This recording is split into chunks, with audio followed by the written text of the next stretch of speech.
How to verify my identity on PayPal. Hi everyone, in this tutorial I'm going to show you how you can verify your identity on PayPal.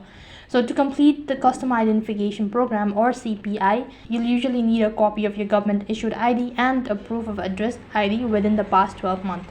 Apart from it, you can also link a bank account or a credit card, debit card, whatsoever. That will be enough to verify your ID on PayPal.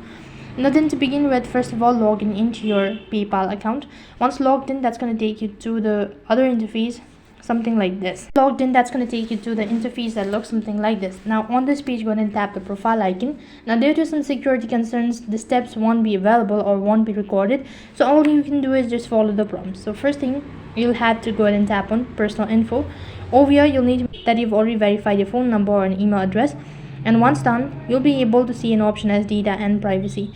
On this interface, you'll be asked to provide in the passcode and all sort of things. So what you'll have to do is you need to enter in accordingly, and that's going to take you to the other interface where you can actually provide in your government's issued ID, such as your license or state ID, or you can also link a bank account to your PayPal, and that will be enough to verify. So that's how you can verify your identity on PayPal. That is all for this video. I hope the video was helpful. Make sure to like, share and subscribe to our channel. Thank you for watching. See you in the next video.